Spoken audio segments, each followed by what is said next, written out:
కొన్ని సబ్జెక్ట్స్ అంటే భయం ఉంటుంది, కొంతమంది టీచర్స్ అంటే భయం ఉంటుంది.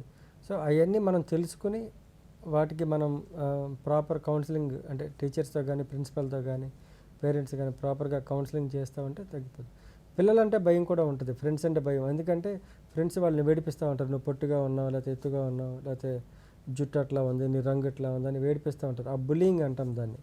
సో వాటి వల్ల కూడా ఫ్రెండ్స్ అంటే భయము, పిల్లలంటే తోటి పిల్లలంటే భయం అని వీటి వల్ల కూడా వెళ్ళరు అనమాట. కొంతమంది పిల్లలు క్లోజ్డ్ స్పేస్ అంటే భయపడుతూ ఉంటారు. క్లోజ్ స్పేస్ అంటే లిఫ్ట్లో వెళ్ళాలన్నా, లేకపోతే బాత్రూమ్కి గడిపెట్టుకోవాలన్నా, రూమ్లో ఒంటరిగా ఉండాలన్నా భయపడుతూ ఉంటారు. ఎందుకంటే ప్రతి భయం ఏదో ఒక చేదు అనుభవం వల్లే వస్తుంది. అంటే యూజువల్గా ఏంటంటే పిల్లలు ఆడుకుంటూ ఒక పిల్లవాడిని స్కూల్లో అదే రూమ్లో పెట్టేసి బయట గడిపెట్టేసి కిటికీలోంచి ఏడిపిస్తూ ఉంటారు. సో ఏదో ఒక చేదు అనుభవం వల్ల వాళ్ళకి భయం స్టార్ట్ అవుతుంది, అది లైఫ్ లాంగ్ ఉండిపోతుంది ఆ భయం. తర్వాత వాళ్ళు ఏసీ బస్సులు వెళ్ళాలన్నా భయపడతారు, ఏసీ ట్రైన్లు వెళ్ళాలన్నా భయపడతారు, ఏసీ కార్లు వెళ్ళాలన్నా భయపడుతూ ఉంటారు. ఏదైనా నెగిటివ్ ఇంపాక్ట్ లేకపోతే చేదు అనుభవం వల్ల ఒక ఫోబియా అనేది వస్తుంది అన్నమాట.